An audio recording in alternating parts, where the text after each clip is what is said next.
غازی university, D G Khan medical college اور Mir Chakar Khan Rind university D G Khan کے اساتذہ اور طلباء سے خصوصی نشست کی۔ خصوصی نشست میں وائس چانسلرز، فیکلٹی ممبران اور طلباء کی بڑی تعداد نے شرکت کی۔ نشست کے دوران بلوچستان میں حالیہ دہشت گردی اور خطے کی بدلتی ہوئی سیکیورٹی صورتحال پر تفصیلی تبادلہ خیال کیا گیا۔ ایران سمیت خطے میں رونما ہونے والی اہم اسٹریٹجک تبدیلیوں پر بھی گفتگو کی گئی۔ کور کمانڈر ملتان کا کہنا تھا کہ دو قومی نظریہ ہماری قومی وحدت کی بنیاد ہے۔ پاکستان ہے تو ہم سب ہیں۔ کور کمانڈر نے آپریشن بنیاد المرصوص میں اللہ کی مدد اور قوم کی بھرپور حمایت سے حاصل ہونے والی کامیابی کو اجاگر کیا۔ طلباء اور فیکلٹی ممبران نے آپریشن بنیاد المرصوص کی کامیابی پر فخر کا اظہار کیا ہے۔ نوجوانوں کی فکری اور قومی رہنمائی میں پاک فوج کے کردار کو سراہا گیا۔ مستقبل میں بھی اس نوعیت کی آگاہی اور رہنمائی پر مبنی نشستوں کے انعقاد کی خوشی کا اظہار کیا گیا ہے۔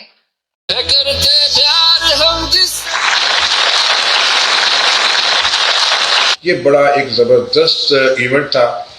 بچے جو ہے they were very excited۔ فوج جو ہے اس کا عوام کے دلوں میں وہ گھر ہے، اس کا فوج کی بہت رسپیکٹ ہے، اور ہمارے بچے جو ہے انہوں نے بھی آج یہی شو کیا ہے۔ بہت پیشنٹلی انہوں نے جو ہے کوسچنس کا آنسر کیا، اور یہ بہت اچھا انٹریکشن تھا اسٹوڈنٹس کا اور سر کا، اور بچوں نے بڑے ڈیفیکلٹ کوسچنس بھی پوچھے سر سے، اور بٹ انہوں نے بڑا پیشنٹلی جواب دیا، اور اس طرح کے مور سیشنز ہونے چاہیے۔ آج کا سیشن جو ہے کور کمانڈر ملتان کے ساتھ تھا، جس میں پاکستان کی جیو پولیٹیکل کنڈیشن اور انٹرنیشنل لیول پہ بدلتی ہوئی صورتحال میں ہمارا جو نیا جو کردار ہے اس کے حوالے سے ڈسکشن ہوئی۔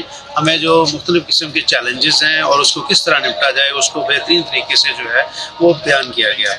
میرا خیال ہے کہ اس طرح کے سیشن نہ صرف بچوں کے لیے بلکہ جو ہمارے اسٹاف اور ٹیچرز ہیں ان کی آگاہی کے لیے بھی جو ہے وہ ریگولرلی منعقد کیے جانے چاہیے، تاکہ ہم خطے میں بدلتی ہوئی صورتحال اور اس میں چیلنجز کو بہتر طریقے سے انڈرسٹینڈ کر سکیں اور اگلی جنریشن کو جو ہے اس کے لیے تیار کر سکیں۔ And it was very knowledgeable session, and the main thing is کہ اس سیشن میں سر نے جو کچھ بھی کہا وہ بہت کریڈیبل سورس سے تھا، and a lot of propagandas that are ongoing in Balochistan, in Sindh and BLA and all other issues, and I learned after this session۔ یہ بہت ہی فروٹفل ڈسکشن تھی، کیونکہ اس میں نہ صرف انہوں نے پاکستان کے بارے میں بلکہ انٹرنیشنل ریلیشنز کے بارے میں بھی بات کی۔ اس طرح کے سیشنز کی ہمیں ضرورت بھی ہے، تاکہ پاک فوج اور جو نیشن ہے ان کا کولیبوریشن رہ سکے۔